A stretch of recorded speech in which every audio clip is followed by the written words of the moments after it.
Muhammad SAW dan juga ke apostolosan dari Paulus yang diimani oleh kekristenan. Di sini kita akan saling membandingkan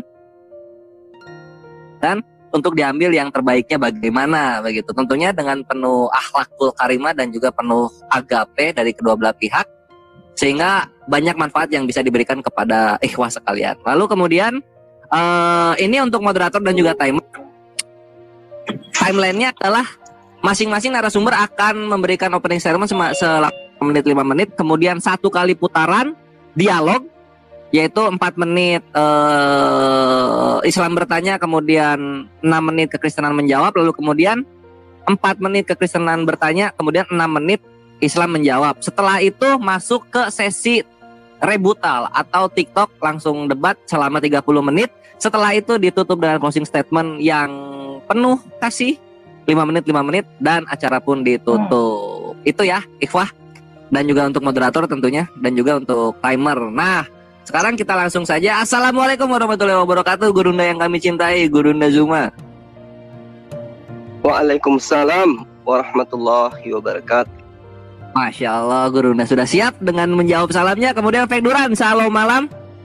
Selamat malam semua. Iya, cakep. Kedua narasumber sudah siap sedia ya, penuh semangat dari Gurunda dan juga dari Fek Duran. Kalau begitu, sekarang aku berikan kepada moderator yang kembali sering muncul sekarang, salah satu tandem kami dalam membantai syubhat dan fitnah, yaitu Akhina Farhan Farluk. Tafadol Akhina di Oke, terima kasih saudaraku, Masya Allah, Bang Slayer, Gurundaku, Bang Subang, Pak Budak Angon, Pak Akhir, dan semuanya. Saya ucapkan Assalamualaikum warahmatullahi wabarakatuh. Oke, mari kita lakukan sebuah diskusi yang menarik ya, tentang yang topiknya adalah Muhammad SAW Rasul dengan Paulus Apostolos. Topik ini diajukan oleh Chef Duran dan diaminin oleh Gurunda kami Bang Zuma. Waktu 10 menit, 6 menit, 4 menit yang bertanya sudah tadi dijelaskan oleh Akhir Slayer. Sekarang kita mulai. Untuk yang pertama sebagai tuan rumah ya, tuan rumah. Silakan Bang Zuma untuk memberikan pemaparan tentang topik. Waktu akan mulai berjalan ketika Gurunda Zuma mulai berbicara. Tafadhol. Bismillahirrahmanirrahim. Assalamualaikum warahmatullahi wabarakatuh. Waalaikumsalam warahmatullahi. Puji syukur kita panjatkan kehadirat Allah Subhanahu wa taala, serta salam kepada junjungan kita Rasulullah Muhammad sallallahu alaihi wasallam. Jadi berbicara mengenai Rasulullah Muhammad sallallahu alaihi wasallam, terkhusus kepada kerasulan beliau, Allah Subhanahu wa taala menerangkan di dalam Al-Qur'an, A'udzubillahi minasyaitonirrajim. Bismillahirrahmanirrahim. Wa ma Muhammadun illa rasul qad khalat min qablihir rusul. Jadi Muhammad itu tiada lain hanyalah seorang rasul, dan sungguh telah berlalu sebelumnya beberapa orang rasul. Jadi yang dikatakan rasul di sini itu hanya Rasul Muhammad sallallahu alaihi wasallam. Kalau kita melihat daripada dua sisi agama. Di Kristen itu nggak ada istilah rasul, nanti di Indonesia baru ngambil istilah rasul. Dari penyebutan titel saja itu sudah kelihatan siapa yang palsu, siapa yang asli rasul. Lalu kemudian Al-Quran juga menerangkan bahwa tsumma ja'akum rasulun musaddiqul lima ma'akum la tu'minunna bihi wa la tansurunnah. Nah, jadi di sini diterangkan oleh Allah, dan manakala aku memberikan kitab dan hikmah kepadamu, kemudian tsumma, lalu datang kepadamu seorang rasul yang membenarkan apa yang ada pada kamu. Ini lagi-lagi berbicara mengenai Rasulullah Muhammad SAW, ya, bahwa Rasulullah disebut sebagai rasul. Jadi kalau ada di luar Rasulullah Muhammad SAW, di luar agama Islam maksudnya, disebut juga rasul, itu otomatis itu adalah titel palsu, ya. Jadi kalau bukan sarjana, kemudian bukan sarjana hukum, dikasih gelar sarjana hukum, padahal dia tidak pernah kuliah tentang hukum, maka itu adalah sarjana hukum palsu. Tentu muatan ajarannya juga patut diragukan. Rasulullah Muhammad SAW oleh Allah, ya, sudah diterangkan di dalam Al-Quran surah Ali Imran ayat 81 maksud saya. Di situ diterangkan bagaimana kemudian ada terminologi bahasa misak ya, yang dalam Quran terjemahan Ibrani dari Trabah, yaitu perjanjian agung. Jadi kedatangan Rasulullah Muhammad SAW itu sudah diterangkan ketika Allah mengambil perjanjian agung para nabi di praeksistensi mereka. Allah telah mempersaksikan bahwa akan datang sosok Rasul di tengah-tengah mereka. Itu diterangkan di dalam Al-Quranul Karim surah Ali Imran ayat 81. Nah, kerasulan beliau, kenabian beliau itu didukung oleh ajarannya sampai hari ini.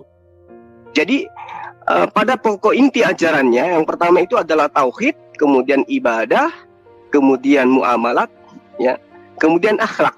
4 inti ajarannya ini kemudian mengikat umatnya sampai hari ini.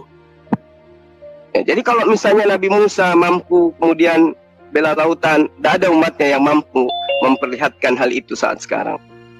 Kemudian Nabi Isa atau Yesus ya, itu mampu kemudian membangkitkan orang mati. Kita belum pernah melihat umatnya ya, apalagi sekarang kan Yesus itu, Nabi Isa itu sudah tidak punya umat ya. Ya, terkecuali kalau ada yang ngaku sebagai pengikutnya, nanti kita uji apakah benar pengikut atau penyembah. Sementara Rasulullah Muhammad SAW itu mujizatnya adalah Al-Quranul Karim yang memiliki 4 pokok tadi. Tauhid, kemudian ibadah, kemudian muamalah, dan yang terakhir adalah akhlak. Ini inti ajaran daripada baginda Rasulullah Muhammad SAW. Lalu kemudian apa yang diajarkan oleh Rasulullah Muhammad SAW, salah satu bukti daripada kerasulan beliau ketika dia ditolak oleh salah satu pamannya, Abu Lahab. Jadi pamannya Abu Lahab itu mendengarkan ayat yang diwahyukan oleh Allah yang membicarakan tentang dirinya, bahwa sesungguhnya Abu Lahab itu kelak akan masuk ke dalam neraka dan tidak akan beriman kepada Rasulullah Muhammad SAW. Dan itu benar saja. Orang yang ada di tengah-tengah beliau, Abu Lahab dan istrinya, menolak kenabian Rasulullah, lalu kemudian turun wahyu yang menerangkan bahwa Abu Lahab itu akan masuk ke neraka dan tidak akan beriman kepada baginda sampai ajal menjemput. Dan betul, itu terjadi, itu fakta. Nah, inilah salah satu bukti bahwa baginda Rasulullah Muhammad SAW itu adalah benar-benar nabi, benar-benar rasul yang selain Al-Quran menerangkan, juga telah dinubuatkan dari kitab-kitab terdahulu. Oke, terima kasih Gurunda. Opening statement yang sangat luar biasa dari pihak Muslim sudah dilakukan oleh Gurunda Zuma. Sekarang giliran dari pihak Kristen, opening statement 5 menit yang akan dilakukan oleh Duran. Waktu akan mulai berjalan ketika Chef Duran mulai berbicara. Silakan. Ya, terima kasih Farhan sebagai moderator. Saya di sini hanya pengen mengutip 2 Korintus 12 ayat 12. Segala sesuatu yang membuktikan bahwa aku adalah seorang rasul telah dilakukan di tengah-tengah kamu dengan segala kesabaran oleh tanda-tanda, mujizat-mujizat, dan kuasa-kuasa. Jika seorang rasul tidak mempunyai kuasa ataupun tidak mempunyai mujizat, itu harus kita pertanyakan. Jika seorang rasul tidak mampu menjaga akhlaknya, itu harus kita pertanyakan. Apakah benar-benar dia itu seorang rasul atau rasul palsu? Lalu, teks di dalam kitab suci harus mendukung apakah dia itu rasul atau bukan. Nanti kita akan bedah klaim-klaim daripada Zulkifli. Apakah benar Quran ini mendukung Muhammad sebagai rasul? Kita akan bedah satu persatu. Saya tidak banyak berkomentar. Saya rasa cukup sampai di sini pembukaan saya. Terima kasih. Oke, terima kasih Duran. Waktunya tidak dimanfaatkan dengan baik, cuma 1 menit 11 detik. Saya rasa sudah cukup. Oke, tidak masalah. Terima kasih Duran atas opening statement-nya. Yang pertama sekarang pihak Kristen, Duran 4 menit untuk bertanya dan nanti Gurunda Zuma 6 menit akan menjawab.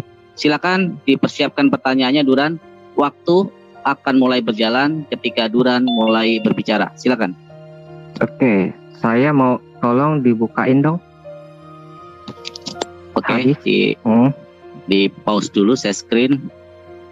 Ada yang mau bantu untuk share screen atau kamu udah menyiapkan data sendiri, Duran? Oh, saya aja deh kalau gitu ya. Oke, silakan untuk share screen. Oke. Ingat ya. Waktu dijalankan ketika Duran mulai berbicara setelah share screen. Oke. Sebentar. Saya share screen aja ya. Ini yang santai dulu kita. Warming up. Oh, nggak bisa. Oh, bentar. Udah bisa.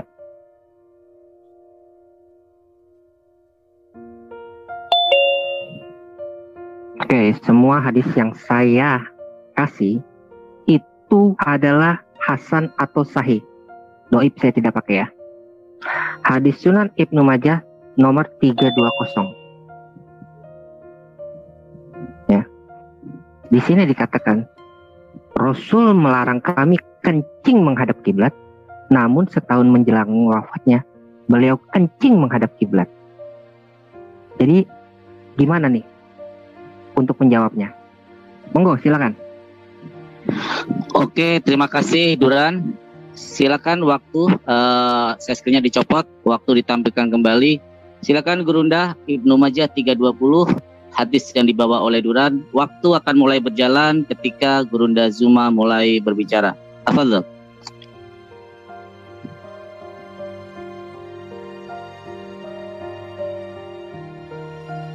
Baik. Jadi sahabat kita ini mencoba untuk mengambil sebuah hadits ya. Mungkin bisa ditunjukkan ini di kitab mana? Duran boleh langsung dijawab, Duran. Oke.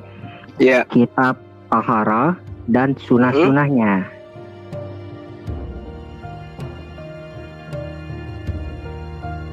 Kan udah ada di sini judulnya. Ya, kami Muslim tidak bisa mengutip sebuah hadis melalui link. Kita harus jelas kitabnya dari mana ini kitab.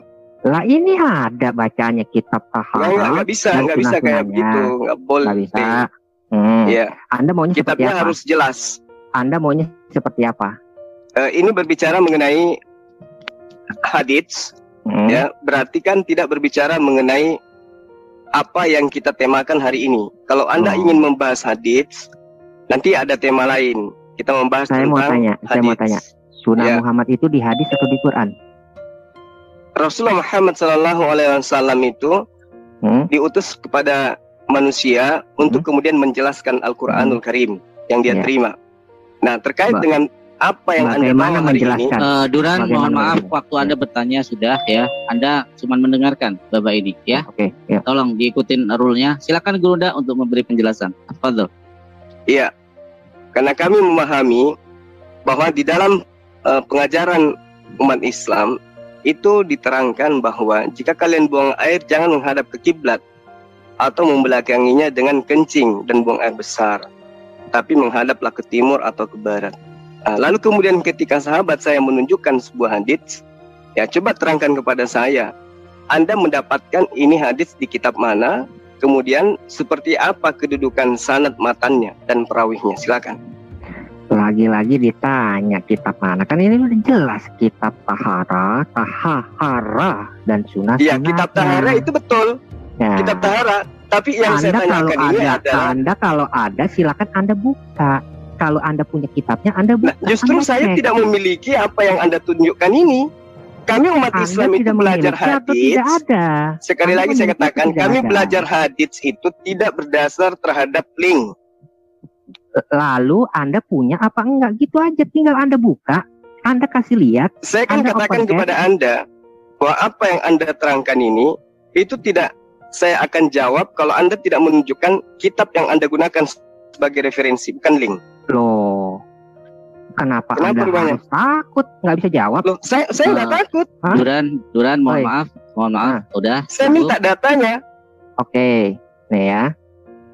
Saya kasih. Kalau Anda punya apa? Punya yang namanya kitab Ibnu Majah.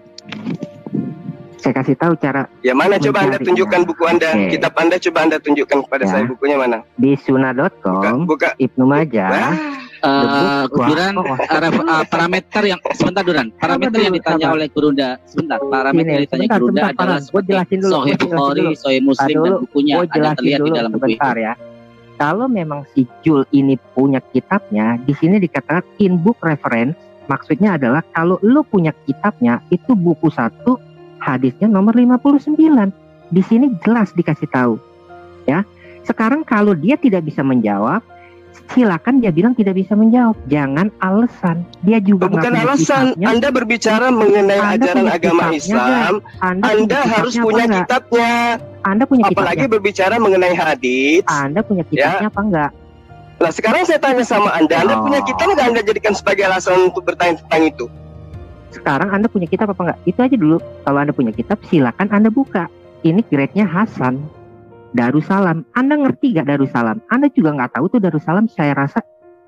Ya sudah, yang jelas saya tidak akan melayani Anda kalau Anda tidak mampu menunjukkan kitab yang Anda jadikan sebagai sandaran untuk menunjukkan itu. Berarti Anda tidak mampu menjawab. Oke, Duran jangan framing. Silakan waktu Bang Zuma untuk menjelaskan saja bahwa itu tidak ada referensinya. Waktu 6 menit untuk Bang Zuma dan Duran. Waktu Anda untuk bertanya sudah habis. Silakan Bang Zuma, Gurunda Zuma untuk 6 menit untuk menjelaskan apakah waktu gue udah habis, waktu dia 6 menit gimana lu Farhan?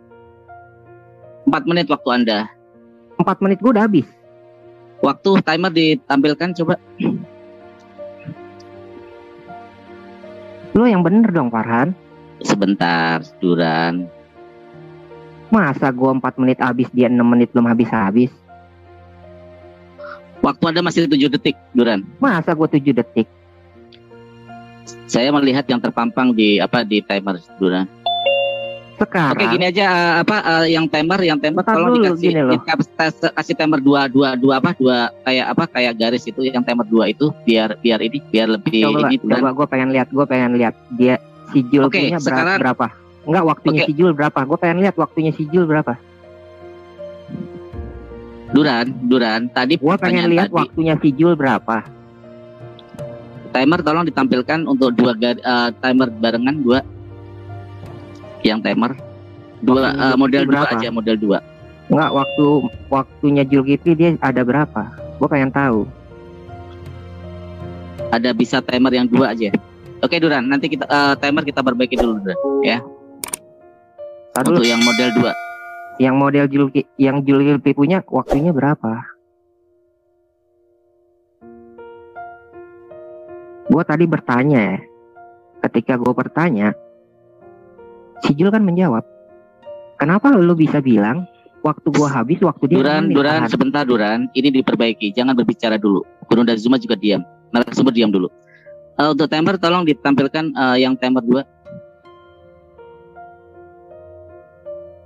Karena bukan jumlah pertanyaan yang diatur, yaitu waktunya. Jadi waktunya yang ini.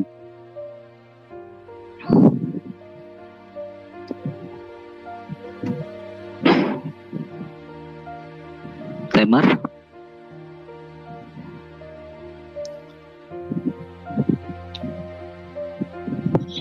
Siapa tadi yang megang timer? Tolong, ada yang bisa menggantikan mungkin, Ai? Timer yang 2 garis bisa biar ini yang ditampilkan bisa terus. Catur. Ya, yang model catur seperti itu. Mungkin si timer juga tadi belum persiapan, Ai, kalau dia sistemnya catur begini. Jadi ya. Iya, oke. Dan juga perlu mungkin diingatkan lagi, tadi kan untuk pernyataan dari pihak Kristen saya tidak disampaikan, hanya 1 menit saja. Ya mungkin berarti kita nanti nggak ada pertanyaan juga, itu repot juga kan, Kang Farhan. Ya, karena pertanyaan kan didapat daripada pernyataan gitu. Ketika mereka tidak punya pernyataan, tidak akan jadi bahan pertanyaan. Iya, kan? Itu yang tadi saya parameternya harus jelas, jangan dari selalu hadis kalau ini harus ada referensi. Kalau mendingan jangan bertanya aja di judul, jadi enak, kami ya punya waktu lebih gitu. Dan nanti kan ketika kami bertanya otomatis kan akan menjelaskan dulu apa istilah menerka dulu, kan nggak boleh juga. Perlu, saya mau tahu nih, Budak Angon posisinya sebagai apa nih? Saya mau tahu. Ini saya sedang menunggu timer. Anda posisi sebagai apa? Sedang menunggu timer ngasih tahu. Ini belum nyampe topik.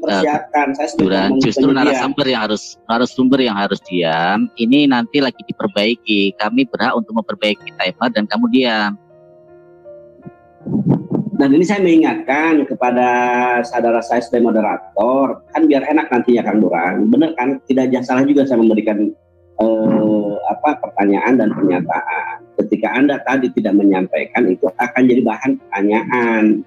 Betul nggak Kang Duran? Kalau saya boleh bertanya kepada Anda. Sekarang gini ya. Iya. Pertama, saya bertanya kan. Tetap waktu Betul. siapin ya sambil kami mempersiapkan. Silakan Kang Duran. Silakan Duran. Ya. Pertama, saya bertanya kan tentang hadis. Lalu Betul. dijawab sama Zulkifli. Dengar dulu, dengar baik-baik ya. Ya, siap. Ya. Lalu saya mencoba untuk tektokan sama dia. Ketika saya tektokan, apakah ada yang melarang saya? Kan tidak awalnya. Ketika Zulkifli tersudut, baru Farhan maju. Jangan memframing seperti itu Duran. Saya berusaha untuk adil. Ini ya. direkam. Bang Farhan, saya pemegang timernya. Jadi gini loh. Itu Bang Zuma timernya tadi 5 menit 13 detik. Jadi timer ini berjalan, Bang Duran itu masih berjalan 7 detik. Masih berjalan 7. Oke. Oh, berarti naik ya. Ketika terjadi tektokan, si timernya Jul dihentikan, timer saya berjalan. Betul? Enggak dong, gantian. Kamu kan tadi bersautan Duran, yang berbicara terus dimatikan, ya. Jangan framing di sini, ya. Jangan framing di sini. Kita berusaha adil. Bang Duran masih berjalan 7 detik untuk pembukaan, jadi masih sisa 5 menitan. Itu. Kalau ingin disamakan. Sisa saya 5 menit, bukan 7 detik sisa saya. Nah, Ya, itu tadi ternyata naik. Tadi ternyata naik, bukan turun Duran ya. Bukan menurun tapi naik 7, 8. Waktu bertanya Kang Farhan 4 menit, masa iya kok jadi 5 menit sisanya gimana kan? Enggak, Ada kesalahan sisanya kayaknya deh. Ada kesalahan kan kayaknya, coba diperbaiki lagi daripada. Oke, gini. Ini bagus, Tadi- dari awal malah bagus. Tadi pertanyaannya Belum adalah 4 menit dan menjawab 6 menit. Jadi berarti Duran sudah berjalan 7 menit. Tapi saya pikir sih nggak 7 menit karena sudah ini ya. Kita bikin gini aja ya. Bang, dikurangin 1 menit aja untuk TikTok tadi. Berarti Duran tinggal 3 menit dan Bang Zuma masih 4 menit. Silakan sekarang waktunya. Kalau percaya saya bawa jam 2 sebenarnya sih. Tapi ada yang bisa timer nggak biar nih nanti di framing lagi kita nggak adil lagi. Ada yang bisa timer nggak 2? Apa kayak Ya, saya minta gitu akhirnya Parwan, tolong kepada teman-teman yang bisa ada jam TikTok, tolong dibantu kami. Saya nggak bisa bener loh. Kalau bisa saya bantuin. Tolong teman-teman yang bisa, tolong kalau bisa. Kalau ada waktu, Anda siap mengsedekahkan waktunya untuk kami, tenaga dan waktu, silakan. Kayaknya kalian belum siap ya. Kayaknya loh. Duran, narasumber tolong diem ketika kami kru lagi membenahi, ya. Oke. Ya. Nanti dibilang nggak adil lagi, saya bilang gitu ya. Silakan untuk para event pila yang bisa membantu kami untuk timernya. Kang Gaudian, atau mungkin Kang siapa ya yang bisa? Kalau secara teknis saya nggak bisa.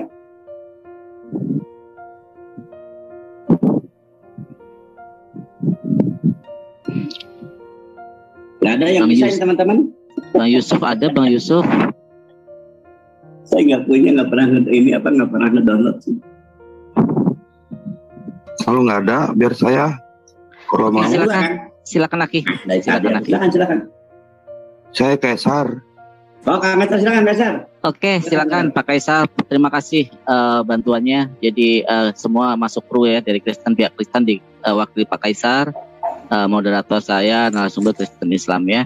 Silakan Pak Kaisar. Terima kasih sekali lagi waktunya. Tolong disetting Duran 3 menit dan Bang Zuma 5 menit. Kalau untuk menjaga keadilan dari nol aja nggak apa-apa Kang Farhan, biar adil. Diulang pertanyaan, nanti dijawab di lagi. Kalau boleh, daripada nanti ada framing yang bagus. Oke, Bisa nggak, Kang Farhan? tadi soalnya udah masuk substansi Pak Budangon. 3 menit sama 4 menit aja. Jadi Tapi kita sepakatan. Beliau harus sepakat dulu, kalau sepakat dilanjut, kalau nggak sepakat dimulai nol. Oke. Cuma berapa menit? Duran berapa menit? Bang Zuma 4 menit, Duran 3 menit.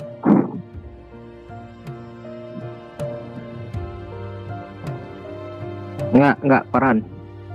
Sebentar ya. Oke. Ya. Kan lo kan mencoba adil nih. Ya itu sih bagus. Lo kan mau potong 1 menit. Kalau gue 3 menit berarti cuma 5 menit. Zulkifli 5 menit bukan 4 menit. Gitu. Kalau Oh dipotong iya, 5 menit 1 ya, menit ya, sorry. Ya. Bang Zuma 5 Oke. menit karena 6 menit ya. Bang Zuma 5 menit, Duran 3 menit.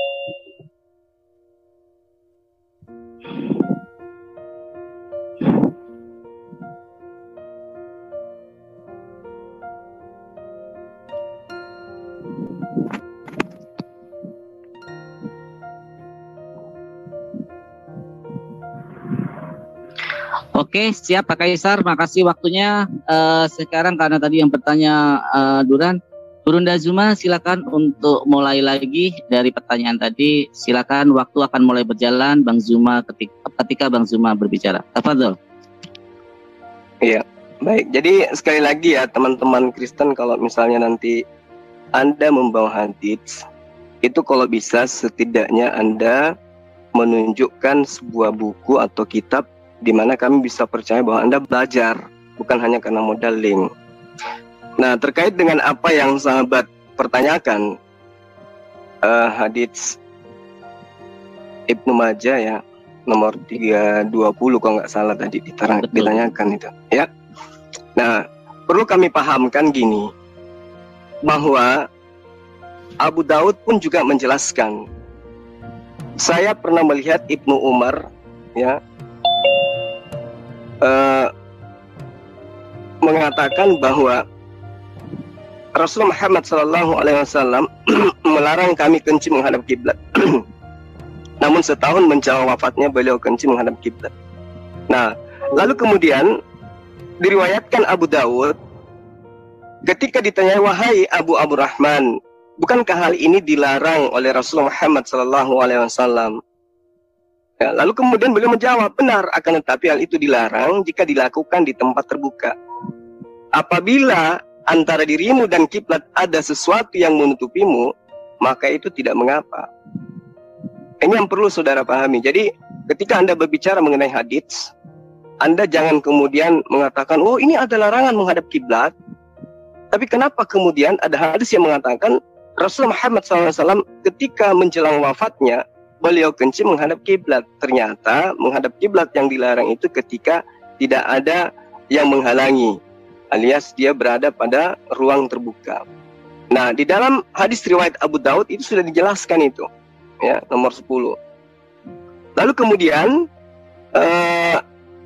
dari Abdullah bin Umar itu pernah berkata, sungguh saya pernah naik ke atap rumah lalu saya melihat baginda Rasulullah Muhammad SAW. Ya, beliau kemudian melihat Rasulullah menghadap Baitul Maqdis dalam keadaan buang hajatnya. Artinya bahwa kalau ada penghalang itu nggak apa-apa. Jadi ini diatur. Lain cerita kalau misalnya Anda itu tidak ada penghalang. Ini berbicara mengenai situasi di sana ya, pada masa itu ya, di daerah Mekah. Itu tidak boleh, harus ada penghalang. Kalau memang tidak ada ruang untuk menghadap selain daripada Ka'bah, boleh. Yang penting di depan Anda itu ada yang menghalangi gitu. Ya, saya kira cukup dari saya. Oke, di pause waktu Bang Zuma. Silakan Duran. Ya, saya kurang ngerti nih. Kalau ada penghalang nggak apa-apa, kalau nggak ada penghalang itu masalah. Berarti Allah Anda itu nggak maha tahu dong. Sama, tolong saya mau share screen dong. Kebetulan si Jul ini bawa Abu Daud. Waktu di stop dulu. Silakan share screen. Nanti begitu Duran berbicara, tolong waktu dilanjutkan Pak Kaisar. Silakan Duran. Oke.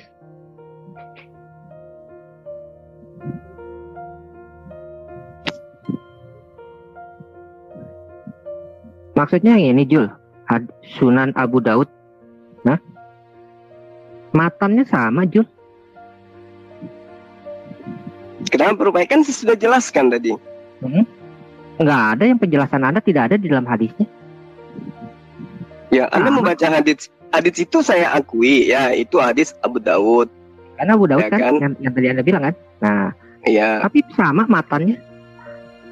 Terus Tahun apa yang masalahnya?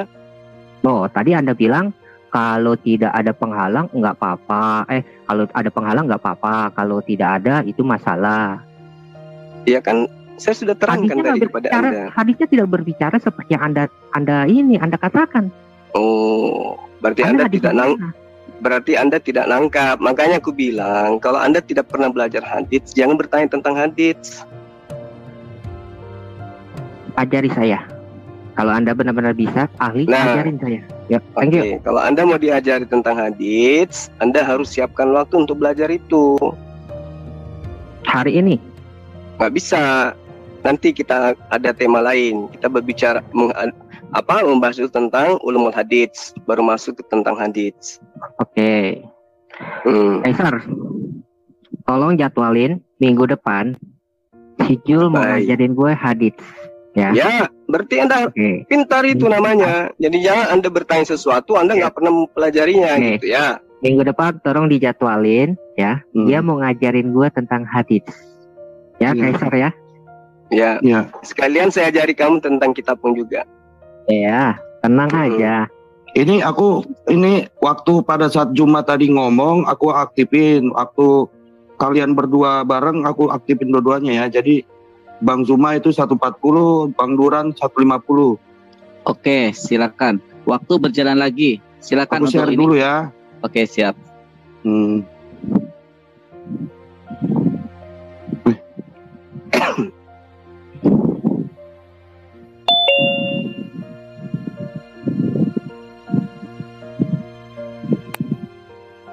Mana jawabannya? Kok nggak ada jawabannya? Dia tadi diam aja. Loh, kan tadi sudah saya jelaskan sama Anda. Tapi kan hadisnya berkata beda. Hadisnya berkata beda. Gitu loh. Ya, saya kan mengatakan kepada Anda, diterangkan di dalam hadits yang lain dari Marwan al-Ashar, jelas dikatakan seperti itu. Saya pernah melihat Ibnu Umar menderumkan untahnya menghadap kiblat, lalu dia duduk dan buang air kecil dalam keadaan menghadapnya. Lalu saya bertanya kepadanya, wahai Abu Abdurrahman, bukankah hal ini telah dilarang oleh Rasulullah Muhammad SAW? Nah, beliau menjawab, benar, akan tetapi hal itu dilarang jika dilakukan di tempat terbuka. Apabila di antara dirimu ada kiblat, di antara dirimu dan kiblat ada sesuatu yang menutupinya, maka itu tidak mengapa, itu dibolehkan.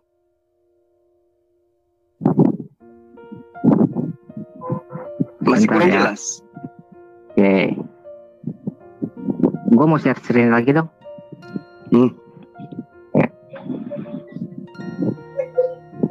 Si Jo, waktu terus berjalan aja Pak Kaisar, karena udah 2 kali kesempatan session dan ini ketiga kali. Silakan, Duran. Ya. Sahih Bukhari nomor 141 ya. Nah, Rasul bersabda, jika salah seorang dari kalian masuk ke dalam WC,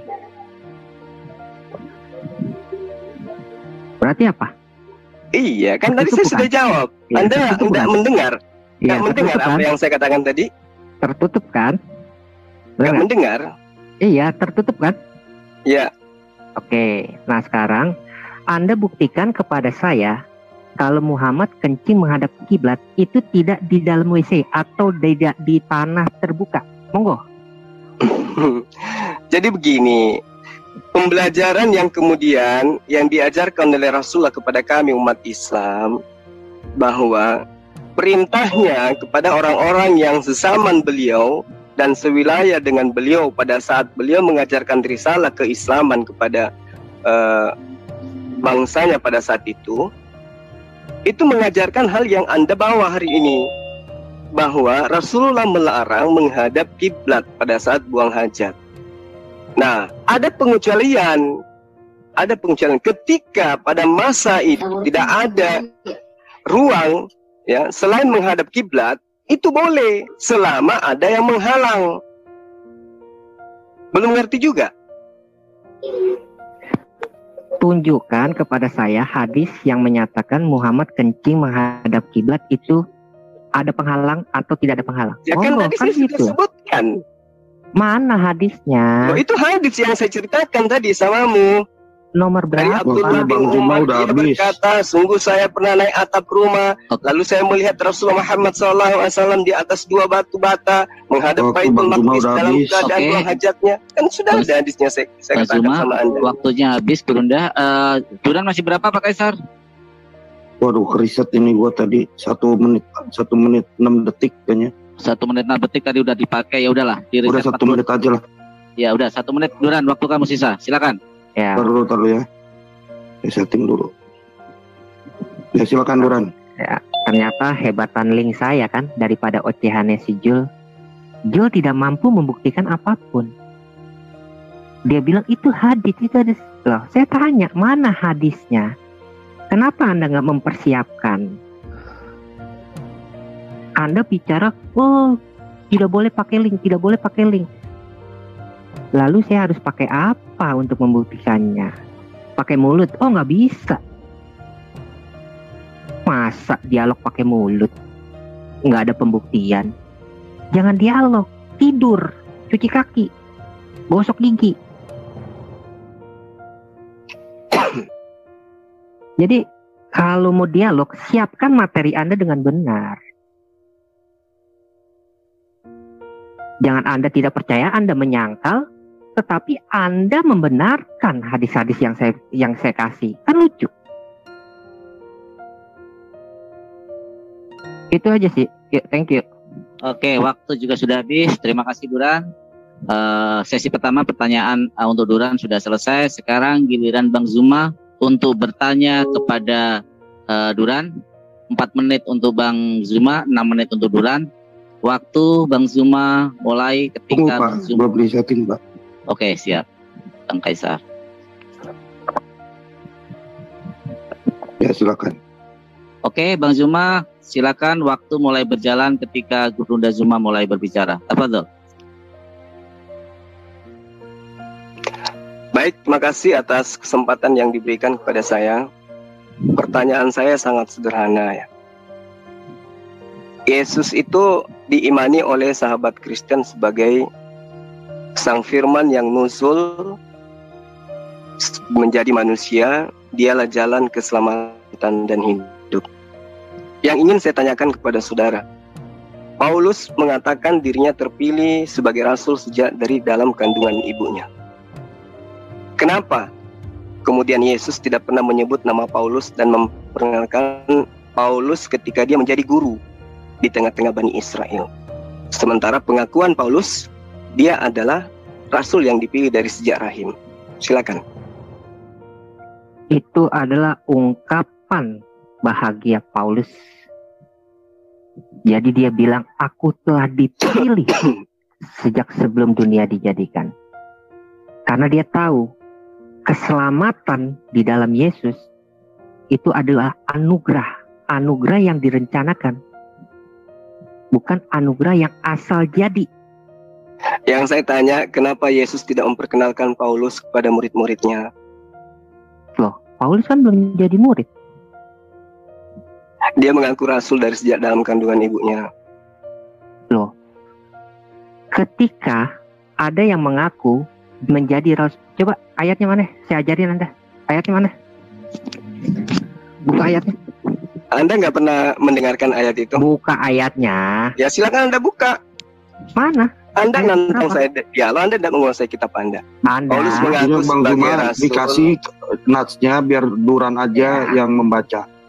Ya silakan Anda tunjukkan. Kalau tidak Loh. ada terkisih keliru, Nats silakan. yang Bang Zuma tadi sebutkan, Bang. Gimana? Moderator, moderator timers untuk ini jangan ikut berbicara, timer saja. Bang Zuma, dari Chef Duran menanyakan dari Bible surat apa, ayat berapa, begitu Duran? Ya.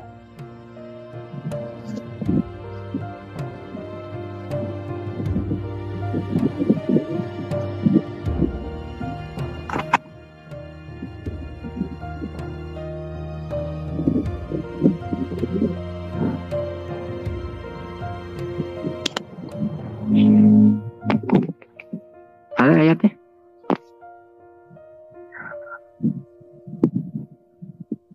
Silakan, Gurunda. Ya. Ketik dulu di Google.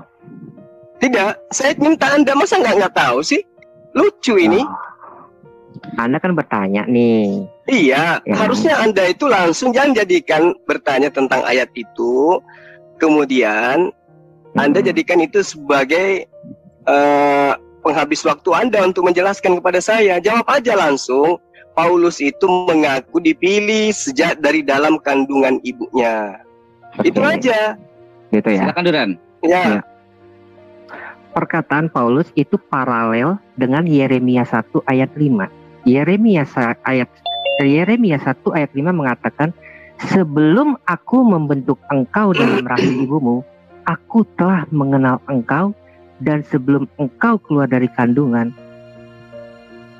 Jadi sebenarnya Paulus itu paralel dengan Yeremia 1 ayat 5, Jul.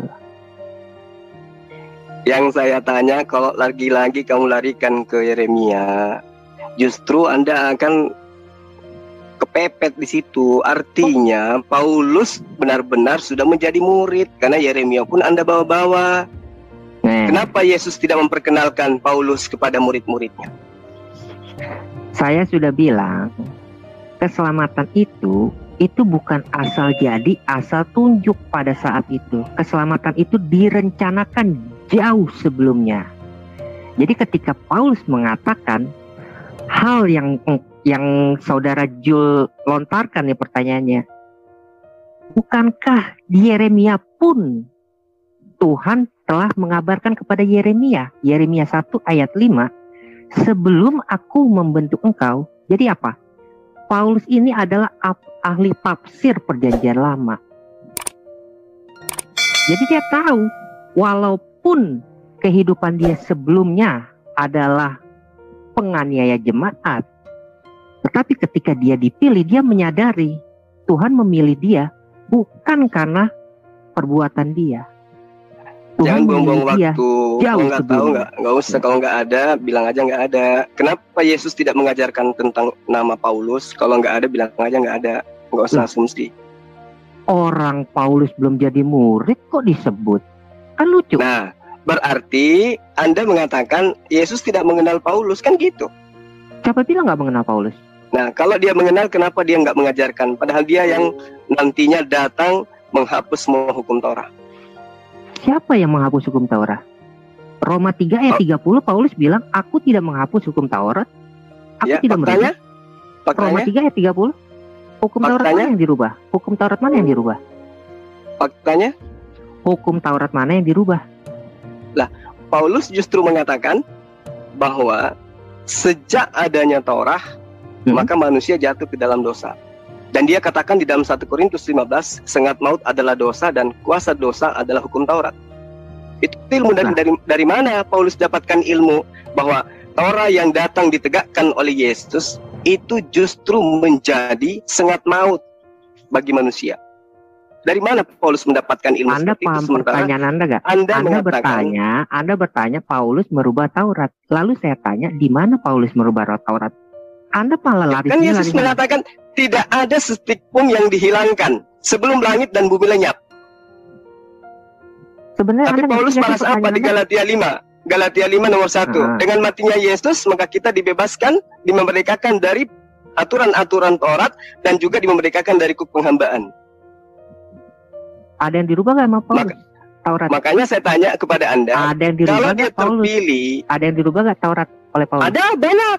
Mana? Sebutkan. Hukum pertama aja diganti oleh Paulus. Jangan ada ilah lain di hadapanku. Dia membentuk ilah baru berupa manusia. Ilah baru berupa manusia? Iya. Loh, bukan Yesus itu siapa? Bukankah Yesus sendiri adalah memang Tuhan? Nah, itu dia.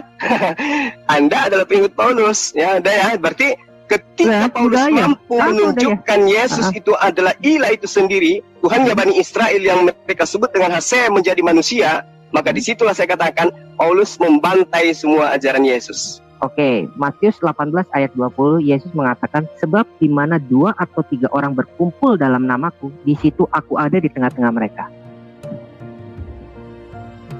Ya, itu berbicara mengenai murid-murid Yesus, bukan berbicara mengenai Kristen.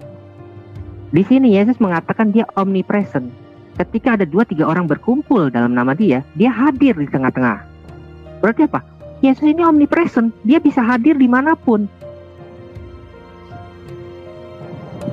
Itu ada jawaban yang tidak nyambung itu. Yesus ada dimanapun. Yesus mengetahui musim arak? Tidak. Mengetahui musim arak kapan? Tidak. Markus 2 ayat 5. Ketika Yesus melihat iman mereka, berkatalah ia kepada orang lumpuh itu, hai anakku, dosamu sudah diampuni. Ya, dosamu sudah diampuni. Udah, nggak usah lari ke sana. Sekarang gini, Kan aneh jadi enggak, saya kalau mengatakan dosamu telah diampuni, apakah berarti saya telah mengampuni dosamu? Enggak. Yesus tidak pernah mengatakan dosamu telah aku ampuni, enggak pernah itu. Sekarang jawab aja, kenapa Yesus tidak mengajarkan kepada murid-muridnya Bani Israel bahwa Paulus akan datang mengajarkan tentang ajaran yang bertentangan dengan ajarannya yang sudah dipilih dari sejak kandungan ibunya, sebagaimana dalam Galatia 1 nomor 15. Oh, pada Kisah Para Rasul bukankah Yesus mengatakan ini adalah orang yang akan kuutus? Kisah Para Rasul tulisan murid Paulus. Kisah Para Rasul tulisan murid Paulus. Iya. Anda dapat info dari mana, Jul? Lukas yang menuliskan kan? Iya. Nah, terus? Lukas rekan sejawat atau murid? Dia murid. Dia muridnya Paulus ketika dia di Antioquia. Ketika dia di Antioquia? Iya.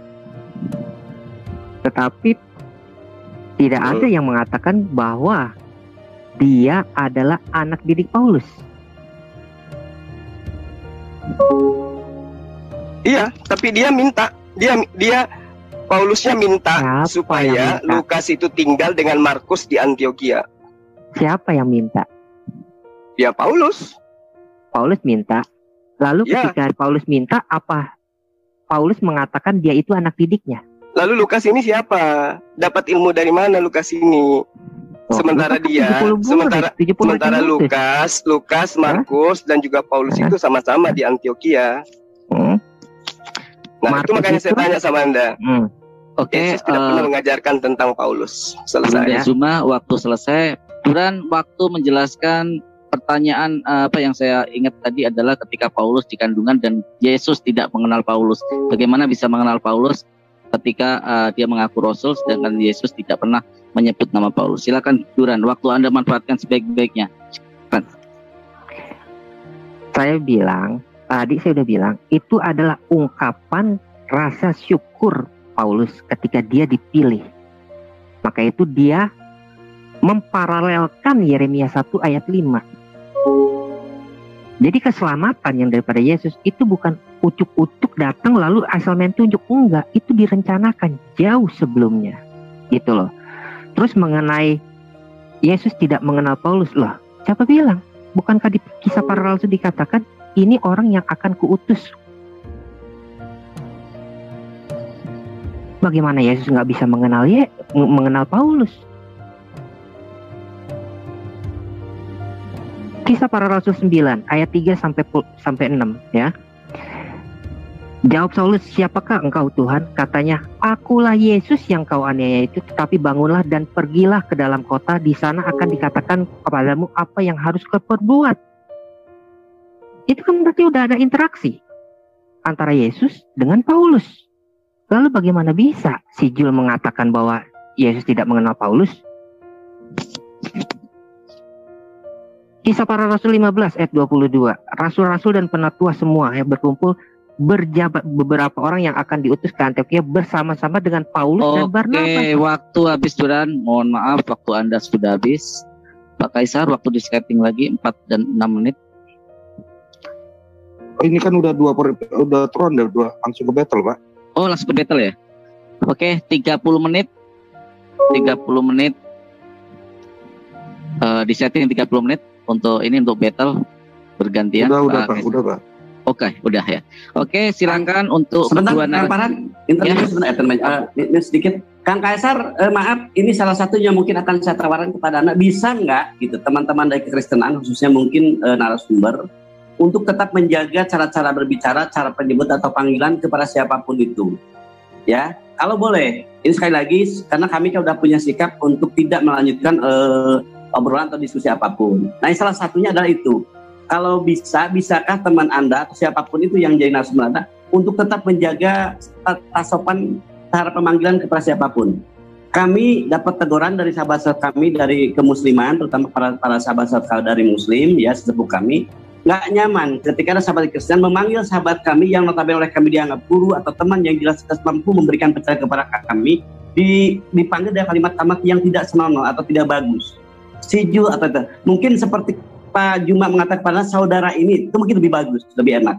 Kalau boleh, kami punya aturan, punya pemahaman atau punya keyakinan bahwa panggilan itu ya yang terbaik.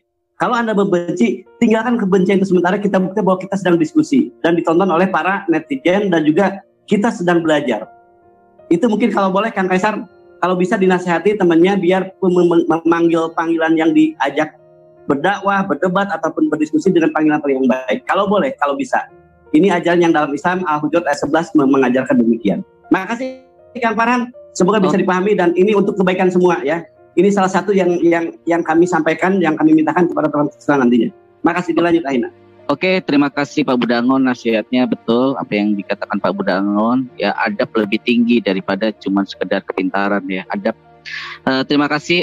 Saya juga memanggil Pak Kaisar juga Pak ya. Tolong Duran kita ini ya, kita kedepankan adab dalam ranah diskusi ini. Waktu 30 menit untuk Duran dan Gurunda Zuma. Silakan digunakan sebaik-baiknya. Waktu akan mulai berjalan ketika salah satu mulai berbicara. Silakan. Oke, saya mau tanya kepada saudara Jul. Saya menemukan di surat 16 ayat 123. Kemudian kami wahyukan kepadamu, ikutilah agama Ibrahim seorang yang hanif. Jika memang Nabi Islam Muhammad adalah pengikut daripada Ibrahim sebelum-sebelumnya, kenapa turun ayat ini? Silakan saudara Jul.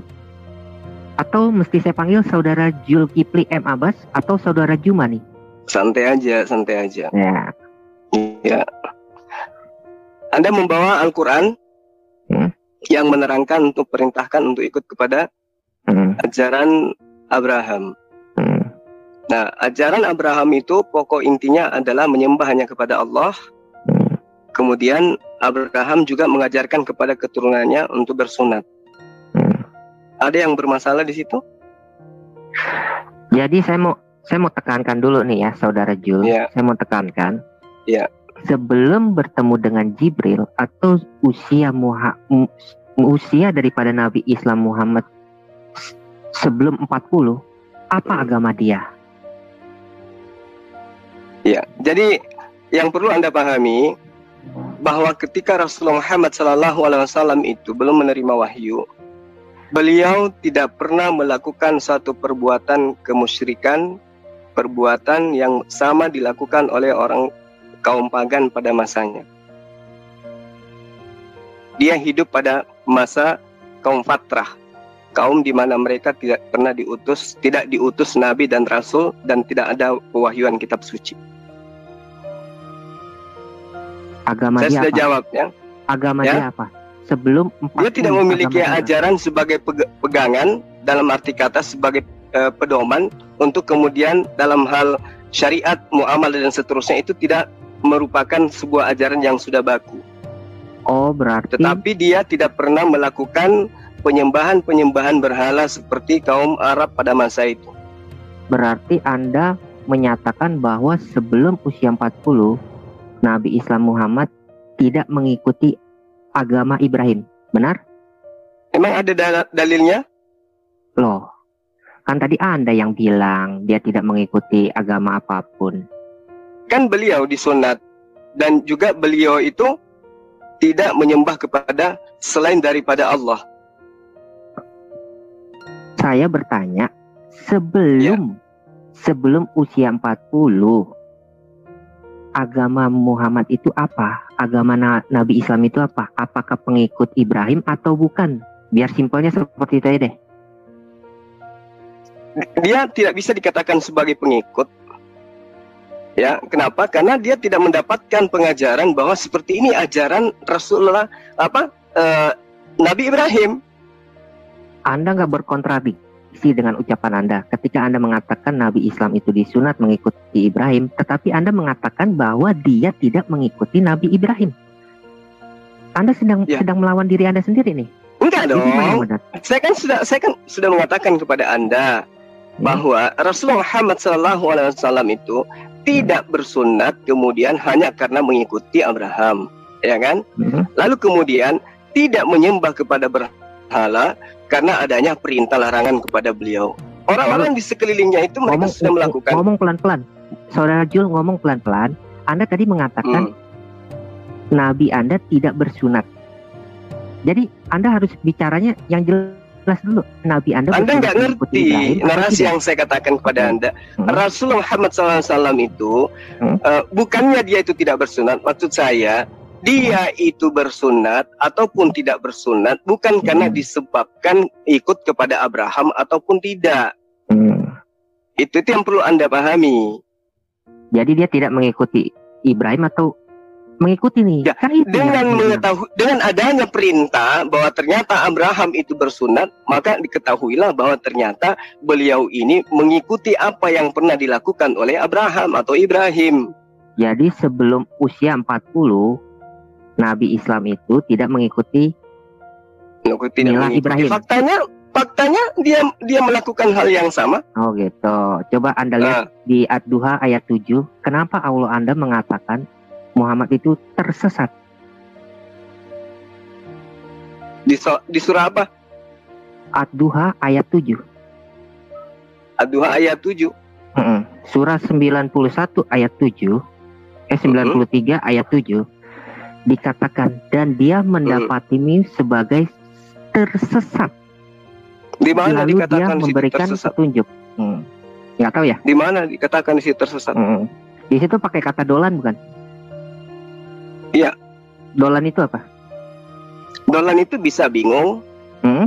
Bisa. Orang yang tidak mendapatkan petunjuk. Iya. Bisa bingung. Bisa orang mendapatkan petunjuk. Bisa tersesat juga bukan? Iya. Sesat artinya tidak ada petunjuk kan? Iya. Betul. Sekarang ketika sebelum datang petunjuk kepada beliau, apakah beliau sudah mendapatkan petunjuk? Belum. Berarti dia bingung atau tersesat, benar kan? Dia bingung, tersesat. Bukan artinya dia itu melakukan penyembahan terhadap berhala. Sesat di sini karena belum ada petunjuk. Kan sudah dijelaskan situ. Wajadaka dalam fahada. Dan dia mendapatimu sebagai seorang yang bingung. Bingung itu artinya belum ada pedoman.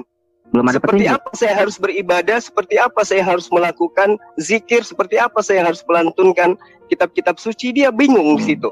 Belum ada kejelasan. Sehingga diterangkan bahwa setelahnya dia diberi petunjuk.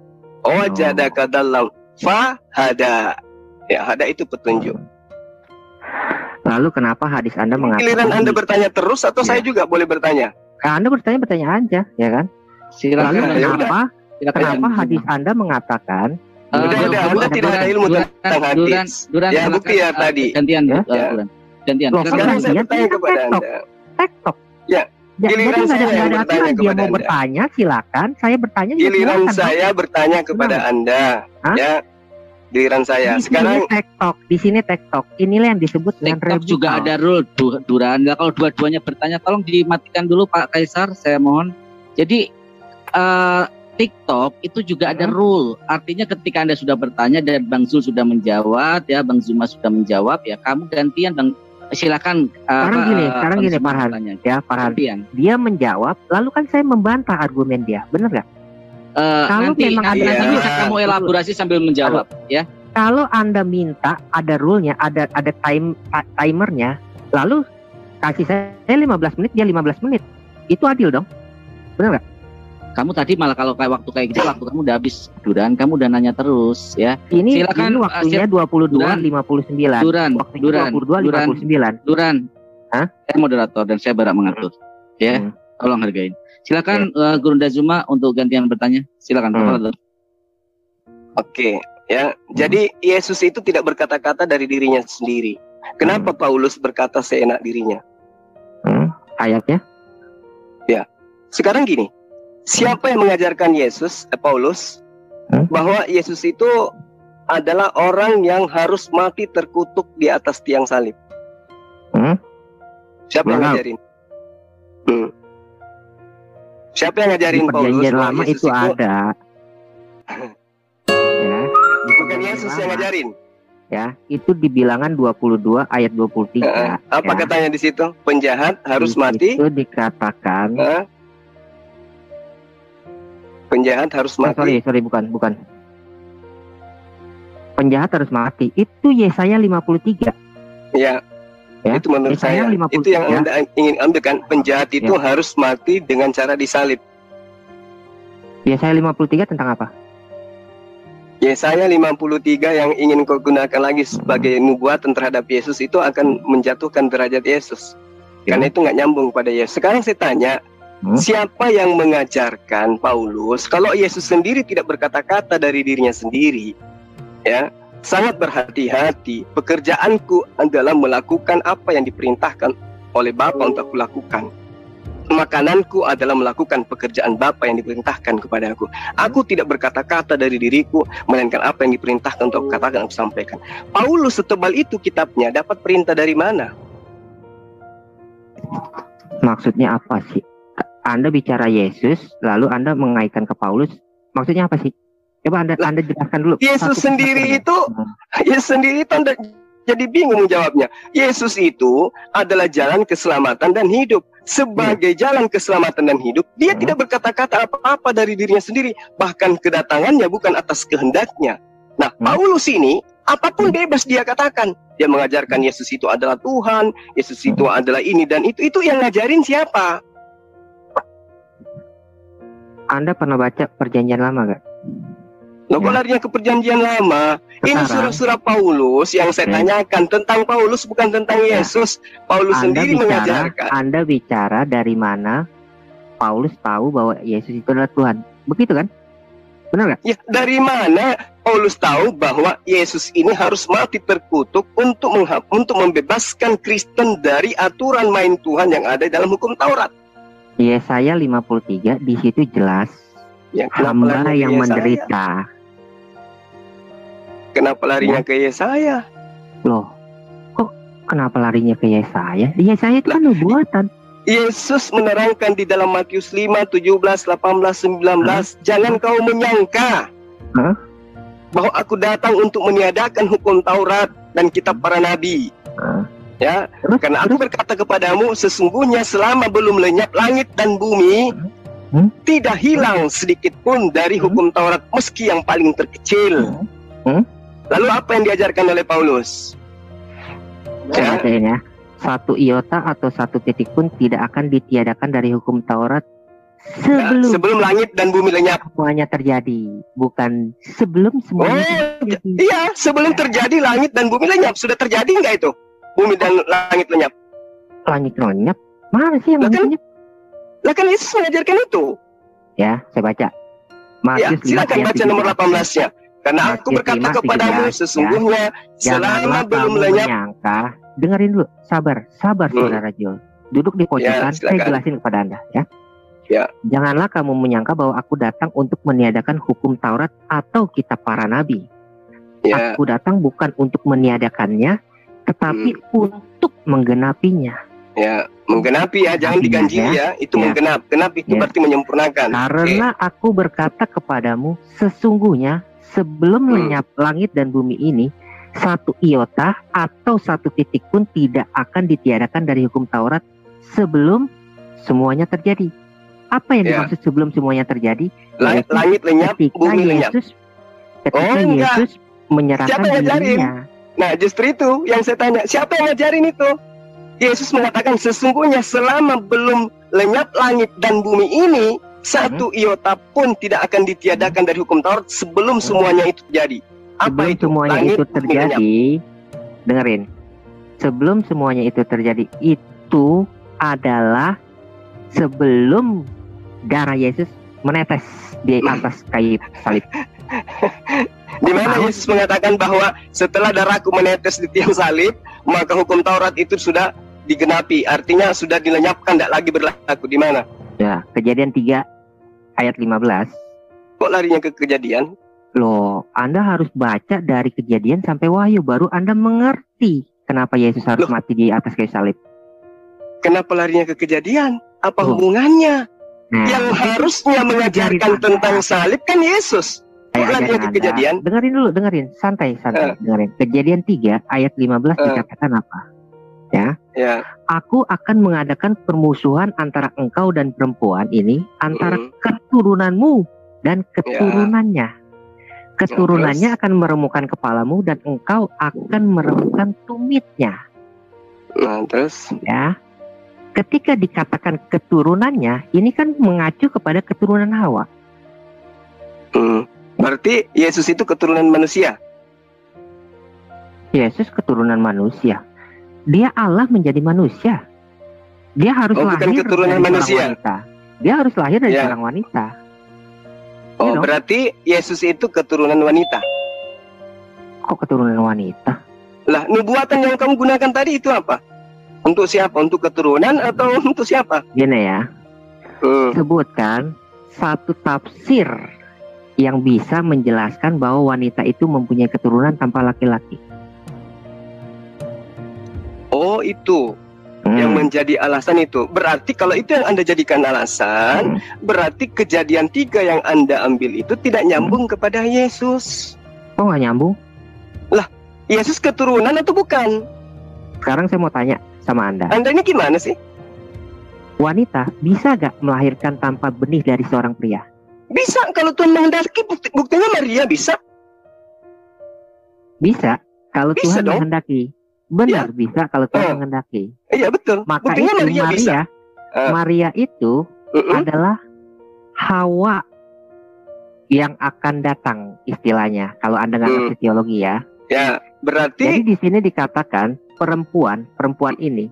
Kan saya bertanya kepada Anda, ada gak perempuan yang lahir tanpa benih pria? Kan Anda bilang bisa. Bisa. Hawa Contohnya juga lahir Maria. tanpa Contohnya Maria. benih. Benar kan? Contohnya Maria. Selain Maria ada gak? Hawa juga. Hawa dilahirkan. Justru itu ajaibnya. Hawa lebih hebat. Kalau Yesus Tuhan Anda itu dilahirkan, Maria nggak dilahirkan. Hawa nggak dilahirkan, bisa. Lebih Hawa dahsyat dia. dilahirkan. Hawa dilahirkan. Enggak. Siapa bilang? Anda tahu Hawa gak sih? Nggak usah lari kemana-mana.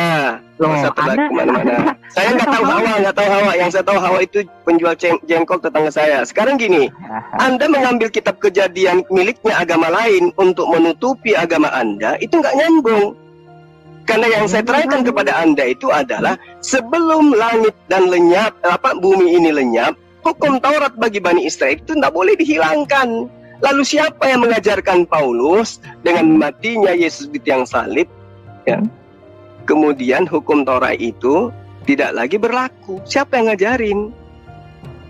Siapa lagi yang ngajarin? Ya. Sebentar ya. Sama Anda tuh harus ada dalil. Yesus pernah mengatakan kitab nabi, kitab para nabi dan semua nubuatan itu berakhir pada zaman Yesus atau siapa tuh? Yesus dong. Yesus. Oh. Di mana diterangkan itu coba? Bentar. Nah, saya kasih Anda untuk Lukas 16 ayat 16. Nah, Lukas 16 kan? ayat Lukas 16 Lukas ayat kan? 16. Hukum Taurat dan kitab para nabi berlaku sampai kepada zaman Yohanes. Nah, ya, itu. berlaku sampai kepada zaman Yohanes. Oke. Sekarang berbicara mengenai Lukas. Lukas itu menuliskan tentang firman atau hasil penyelidikan? Hasil penyelidikan. Ya. Tetapi dengan diilhami oleh Roh Kudus. Bagaimana ceritanya diilhami kalau dia menyelidiki? Kalau dia diilhami tidak perlu menyelidiki. Layaknya Yesus berkata, dia berkata berdasarkan firman Tuhan. Tidak mesti menyelidiki. Itu satu poin. Kedua, kalau Anda mengatakan itu sebagai pembenaran, di dalam Amsal 30 nomor 6 diterangkan, jangan menambahi firman Tuhan supaya engkau tidak ditegurnya, supaya engkau tidak dianggap sebagai pendusta. Nah, sekarang mana firman Tuhan yang ada di kitabnya Bani Israel yang mengatakan Tuhan itu akan datang menebus dengan darahnya dan menghapus semua aturan mainnya yang sudah diterangkan, yang sudah disampaikan kepada Bani Israel. Ada enggak? Bahkan Tuhan mengatakan, jangan kau menambahi apa yang kuperintahkan kepadamu dan jangan kau menguranginya. Ulangan 4 nomor 2. Kejadian 3 ayat 21. Dan Tuhan Allah membuat pakaian dari kulit binatang untuk manusia dan untuk istrinya itu, lalu mengenakannya kepada mereka. Meaningnya, ketika Adam dan Hawa sudah jatuh ke dalam dosa, kan seharusnya dia mati. Kan dikatakan, jika engkau memakan buah itu, maka engkau mati. Tapi di sini dikatakan, Tuhan membuat pakaian dari kulit binatang. Lalu bagaimana kulit binatang itu bisa menjadi pakaian? Tentu harus ada pengorbanan darah, kurban. Oh, nggak bisa Tuhan itu membuat langsung pakaian gitu. Layaknya dia menciptakan Adam tanpa harus ada kandungan dulu. Nggak bisa ya. Harus ada korban binatang dulu, dibunuh binatangnya dulu, baru ada kulitnya gitu ya. Ini adalah Alkitab yang membicarakan, bukan Anda. Di mana dikatakan bahwa Allah menyembeli kurban kemudian kulitnya diberikan kepada Adam Hawa? Ada? Emang Anda kira Allah itu ada di dalam Alkitab? Larinya kemana-mana Anda ini. Loh, Ya ada yang udah, lari. tanya lembaga Ada yang lari kitabmu, hapuskan kata Allah di dalam kitabmu. Anda baca tentang Abdullah Ibnu Mutsi. Dia orang Melayu keturunan Yaman. Dialah yang Terus? menerjemahkan Ya Alkitab. kan itu tahun berapa? Baca dong, Itu tahun berapa? 1800 sekian. Nah sekarang kitabmu sudah berapa kali revisi? Oh, Al-Quran nggak ada revisi ya? Kamu itu, aduh gimana sih? Al-Quran Sudah nggak ada berapa kali revisi. kitabmu direvisi? Kenapa kata Allah tidak direvisi? Kalau kata Allah itu tidak pas di kitabmu. Emang Tapi itu Allah bukan itu, kitabmu kan? Itu kan emang kitabnya Bani kata Israel. Allah itu, Udah, nggak usah Milik kemana-mana. Sekarang tunjukkan dalilnya di mana sang bapak menyembeli kurban, kemudian mengambil kulitnya untuk memberikan kepada Adam Hawa. tak itu. Mana? Datanya di mana? Dan Di Tuhan mana? Allah membuat pakaian dari kulit binatang untuk Iya, manusia. iya. Menyembelih Ya, binatangnya Pak. kapan? Pada saat itu juga dong. Ada, datanya ada. Itu Kejadian 3 ayat 21. Gimana Kan sih? tidak diterangkan di situ mengorbankan. Hanya dikatakan kulit binatang yang diberikan kepada siapa? Kepada Adam dan Hawa. Karena Penyembelihannya kulit binatang itu Hmm. adanya setelah dikorbankan atau sebelum dikorbankan. Ya sama. Buktinya juga Adam tidak dikandung, kok tiba-tiba ada manusianya? Anda ngomong dari tadi nggak nyambung. Anda Ada nggak tidak nyambung. dikandung. Anda menuduhkan sesuatu kepada Tuhannya Bani Israel, sesuatu yang tidak ada datanya. Anda mengatakan mengorbankan binatang, kemudian kulitnya diambil, lalu kemudian dipakaikan kepada Adam dan Hawa. Kenapa nggak sekalian aja Anda katakan menyembelihnya, mengulitinya, menjemurnya begitu kering, lalu kemudian dipakaikan kepada Adam dan Hawa? Jadi Anda hanya ingin mengatakan kurban supaya nanti ada manusia lahir yang adalah Tuhan menjadi kurban, lalu Anda jadikan sebagai Tuhan. Anda mau larinya ke sana Sebenarnya kan? ya, ini si Jul ini sudah lari kemana-mana, tetapi saya Yang akan lari. ngikutin dia ya. Yang lari Saya akan siapa? terus Anda lari ke kata Allah, Anda lari ke kata revisi Anda yang dan bertanya seterusnya. kepada saya. Iya, Bertanya. memang betul. Betul. Tapi Anda tidak mampu memberikan jawaban. Anda mengambil kurban. Tuh, Mengambil kan, kurban. hanya Buktinya- hayalan Anda. Saya tidak Nah, mampu itu menjawab. hayalan Anda. Nanti kurban yang kulitnya diambil untuk Adam, nanti Anda identikan dengan Yesus yang adalah kurban. Nah, kalau Sekarang, demikian paham. adanya, berarti kurban-kurban penghapus dosa kepada bait suci bagi Bani Israel itu juga adalah Tuhan untuk Anda. Farhan, Gimana? sisa 8 menit ya. Tadi saya cuma dikasih kesempatan bertanya 9 menit. Si Jul ini sudah bertanya selama kurang lebih 12 menit. Oh, nggak Nah, sanggup. Ya sudah, kalau nah, nggak sekarang sanggup. ini adalah tentang rebutal. Jadi benar-benar tektokan. Berarti benar ya? Anda nggak sanggup. Ya, jadi Nah, loh, saya kok simpulkan nggak sanggup? bahwa ini dong, ajaran gua mau Paulus itu mau tidak translate kemudian tentang berasal daripada pengajaran Yesus. Gue mau Oke. share screen tentang tadi. Ya, Gue mau share screen tentang tadi. tentang apa? Farhan. Ya silakan Pak Oke. Pak Ya. Kaisar, screen di stop dulu waktunya. Udah. Hanya kok dari tadi larinya ke Yesus, larinya ke ini, larinya ke Lah memang harus kayak gitu untuk membuktikan kerasulan Paulusmu. oke, ini tentang Anda ya. Kenapa Ya, di rumah Muhammad ini ada patung? Monggo silakan.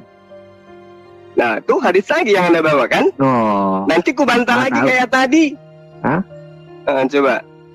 kenapa Nanti ku di bantah rumah lagi Muhammad? kayak tadi. Oke. Lari lagi kan ku bilang Anda mau belajar hadis, siapkan waktu. Oke, terus Ya Anda kan bisa jawab gitu. Anda bisa jawab nggak? Coba Kenapa Anda di baca rumah tuh Muhammad? apa yang dijelaskan di ayat itu. Oke. Kok ayat hadis kok ayat? Ya, ayat itu kan dalil. Ini hadis Aja bukan susah. ayat Quran Iya, siapa bilang ayat Quran? ya. Di situ dikatakan Mm-mm. ya.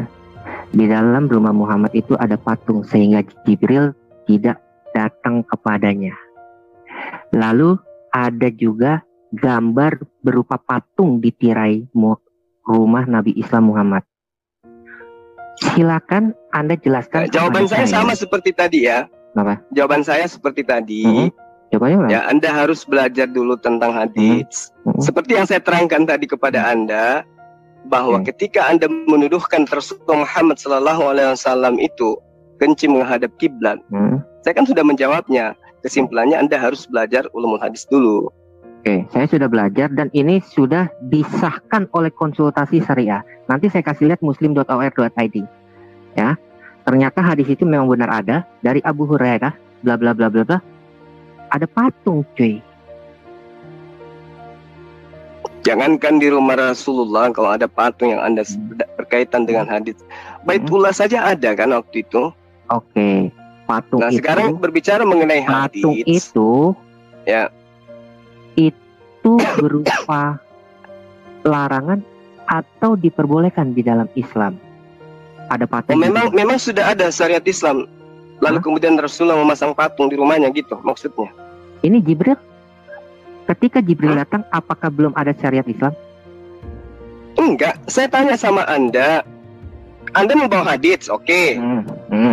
Nah, ketika Anda mengatakan ada hadits seperti itu, apakah sudah ada aturan datang kepada Rasulullah bahwa tidak boleh ada patung, tidak boleh ada gambar? Oh, berarti belum ada. Nah, itu saya tanya sama, katanya Anda menguasai hadits, Anda sudah belajar hadits tadi kan? Siapa yang ngaku sudah pernah belajar hadis tadi? Ya. Jibril itu tidak mau datang karena ada patung di rumah Muhammad. Berarti apa? Udah ada syariat. Di mana diterangkan itu? Di dalam hadis lain. Coba. Iya, saya ngerti. Jibril telah datang kepadaku serta berkata, aku telah datang kepadamu tadi malam dan tidaklah menghalangiku untuk masuk kecuali karena ada patung di depan pintu. Berarti nah, kalaupun hadis itu kau katakan sebagai hadis sahih misalnya, apa yang dilakukan oleh Rasulullah Muhammad SAW kemudian? Memotong kan? Ya, kepala patung. Saya tanya. Memotong kepala patung kan? Nah, terus? Ya.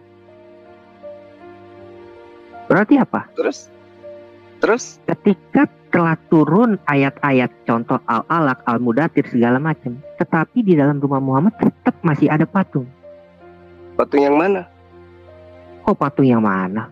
Patung yang apa lagi?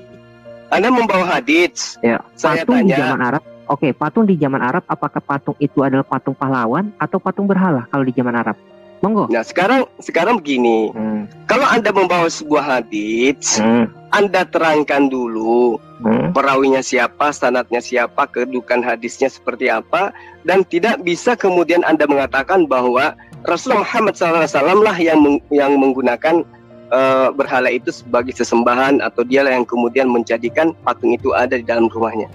Karena saya pribadi, saya katakan kepada Anda, saya nggak pernah bilang itu patung berhala. Ingat loh, Anda yang ngomong loh. Saya bilang di zaman Arab, apakah patung itu patung berhala atau patung tokoh pahlawan? Kan saya bertanya seperti itu sama Anda. Hati-hati loh Anda loh. Iya, makanya saya katakan kepada Anda. Anda yang bilang loh patung berhala loh. Saya bilang apakah bukannya tadi hadisnya yang Anda bawa? Iya. Tapi kan saya bertanya, apakah patung yang ada di dalam rumah Muhammad ini adalah patung berhala atau patung tokoh pahlawan? Saya bertanya seperti itu. Lalu Anda bilang patung berhala. Ingat loh, Anda yang ngomong loh. Yang namanya patung pada masa itu kan kau bawa tadi. Saya kan mengatakan bahwa jangankan di rumah Rasulullah, kalau Anda membawa sebuah hadits, ya, di dalam Ka'bah saja itu penuh dengan patung. Iya, betul. Nah, terus apa masalahnya kemudian? Saya bertanya, ya kan? Di rumah Baitullah itu patungnya patung berhala semua. Nah, di rumah Muhammad ini patung apa yang ada di dalam Nah, sekarang begini. Begini. Apakah kemudian Rasulullah Muhammad SAW ketika ada patung tersebut itu sudah datang syariat kepadanya? Loh. Syariat itu apa sih? Anda jelasin ke saya deh. Ya, syariat itu adalah hal-hal yang berkaitan dengan larangan dan perintah yang terkait dengan apa yang kita bahas malam ini. Oke. Al-Quran itu syariat bukan? Al-Quran penuh dengan syariat, aturan syariat, aturan main di dalamnya. Oke. ayat-ayat Quran itu syariat atau bukan? Ada syariat, ada muamalat, ada akhlak, ada akidah, ada tauhid. Oke. Ketika datang Al-Mudathir, hai orang berselimut, itu syariat atau bukan? Ya, itu perintah, itu teguran. Oke, Ya. teguran ya. Ketika di Ad-Duha ya dikatakan Muhammad itu tersesat. Ya, Anda bilang kan bingung. Saya pakai Yang bingung situ. Tersesat itu Anda pikiran tersesat menurut Anda orang Indonesia dengan tersesat dalam ayat ini itu beda. Artinya tersesat di sini itu belum mendapatkan petunjuk tentang satu hal. Belum mendapatkan wahyu dari Allah. Oke. Ketika surat Al-Alaq, surah pertama itu turun, itu sudah mendapat petunjuk atau belum? Ya, itu sudah dapat petunjuk. Iqra. Ketika sudah dapat petunjuk, kenapa Muhammad masih tetap ada patung di dalam rumahnya? Nah, ini yang perlu kamu jelaskan ke saya. Duluan mana hadis yang Anda terangkan ini dengan petunjuk perintah larangan tentang patung? Ayo, belajar hadis kan Anda? Di sini, Jibril sudah pernah datang atau belum ke Muhammad? Lah, dia datang mengajarkan tentang perintah baca, bukan datang membahas tentang patung. Oke. Makanya saya tanya samamu, kalau Anda belajar tentang larangan ada patung itu di Quran atau di hadis? Ya kan sudah jelas dilarang di patung-patung. Larangan ada patung itu di Quran atau di hadis? Ada dijelaskan dalam Al-Quran, misalnya dalam surah Sabah nomor 13 bagaimana ayat 13 bagaimana kemudian tentang patung-patung dan seterusnya itu memang sudah dilarang.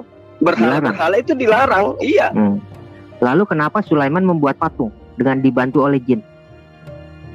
Loh, kalau adanya ke Sulaiman, apa hubungannya? Anda bilang kan itu sudah apa dilarang. Hubungannya kemudian dengan syariat Islam dengan yang dibawa oleh Sulaiman atau Salomo dengan kaumnya? Loh, Sulaiman bikin patung nggak? Sulaiman bikin patung? Menurut kamu ada nggak di dalam Al-Quran itu? Ada. Coba tunjukkan di mana? Anda nggak tahu? Surah 34 ayat 14. Ya, coba tunjukkan. Ya. Coba tunjukkan. Sebentar. Bukan yang itu tentang kematian Sulaiman. Ya. Sulaiman bikin patung itu di surah 34 ayat 13. Iya benar. Apa yang diterangkan di situ? Ya. Coba share.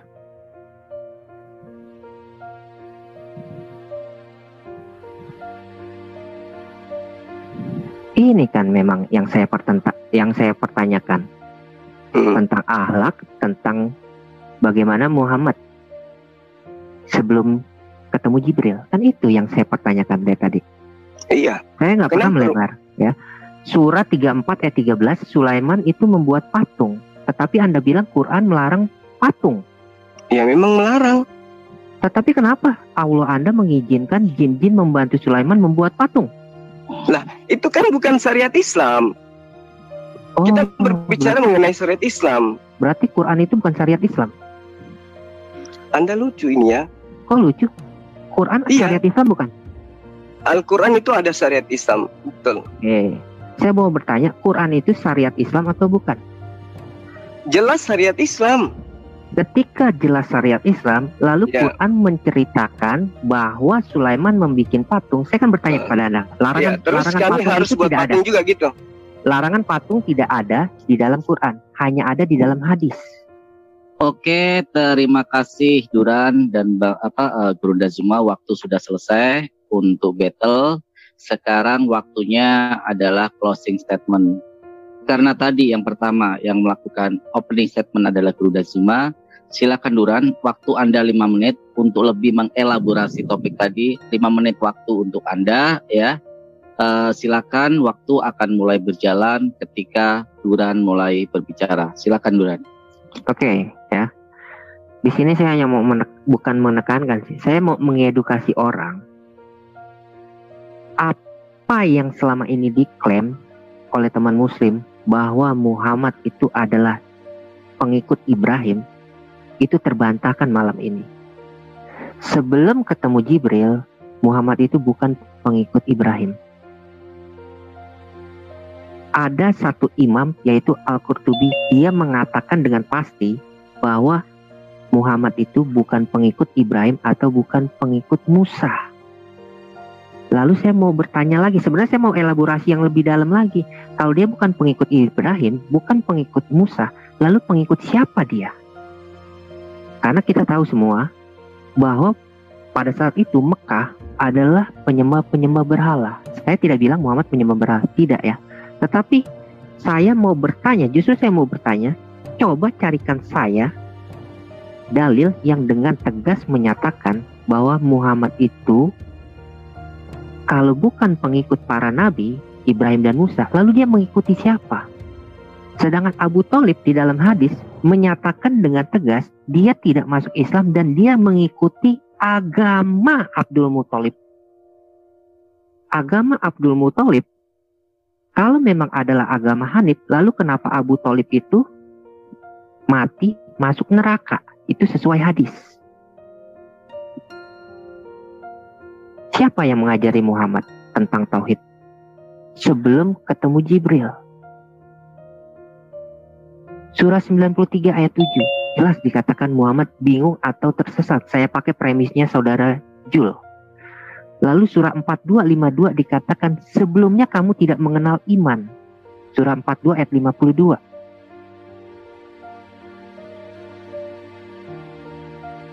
Paulus dengan jelas menyatakan, aku orang Ibrani, aku memegang Taurat dengan gigih, tak bercacat.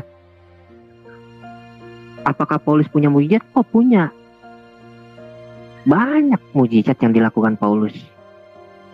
Terkena ular, bisanya tidak bereaksi terhadap dia. Tetapi Muhammad, kita tahu sendiri, mati karena racun. Dia tidak pernah terkena sihir. Muhammad terkena sihir.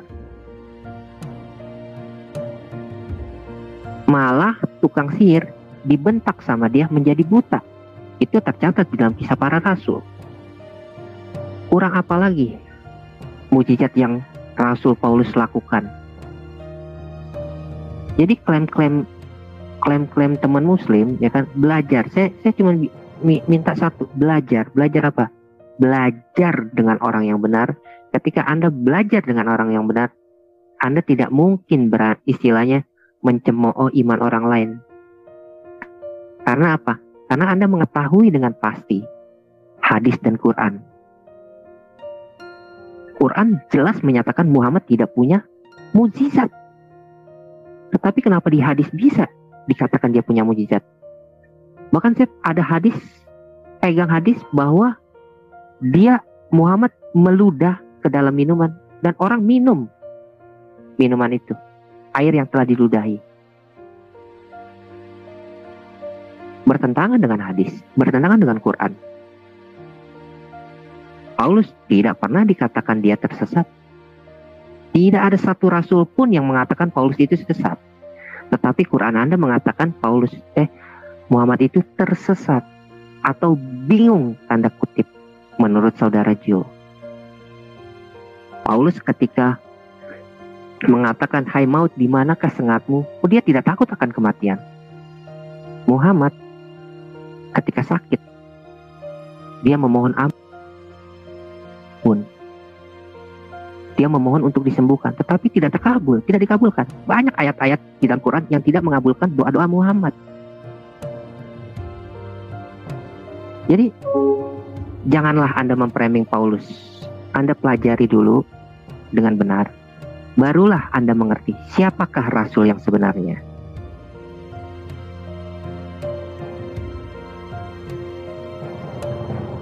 Saya rasa itu cukup dari saya. Terima kasih. Oke, terima kasih Duran. 5 menit closing statement sudah dilakukan. Sekarang giliran pihak Muslim. Gurunda Zuma akan melakukan closing statement.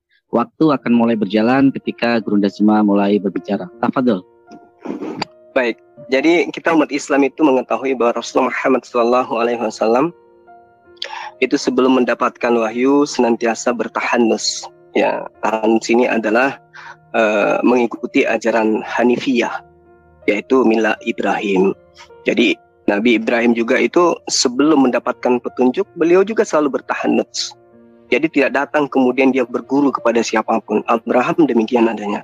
Berbeda dengan Paulus, memang dia ahli kitab. Nah, lalu kemudian tahannuts ini artinya menjauhi dosa, dan itu adalah perilaku Rasulullah Muhammad SAW. Nah, itu yang perlu dipahamkan kepada saudara-saudara non-Muslim agar bisa menyadari bahwa Rasulullah Muhammad SAW itu adalah sosok manusia yang tidak pernah kemudian menjermuskan dirinya di dalam perbuatan dosa. Nah, kalau kemudian dikatakan Paulus ini aurat bagi dia tak bercacat, ini sudah muncul kedustaan. Dari situ aja sudah dusta. Dan kalau pendusta jangan pernah dipercaya. Bagaimana mungkin kemudian dia mengatakan dia tidak pernah bercacat tentang hukum Taurat, sementara dia kerjaannya sesuai dengan apa yang dinubuatkan oleh Yesus. Jadi Yesus itu tidak pernah menyebut Paulus, tidak pernah. Makanya tadi saudara Duran itu nggak mampu untuk menunjukkan itu, larinya ke kitab-kitab yang Yahudi punya. Karena kenapa? Yesus hanya menubuatkan tentang datangnya sosok yang kemudian membawa pengikutnya kepada jalan kesesatan.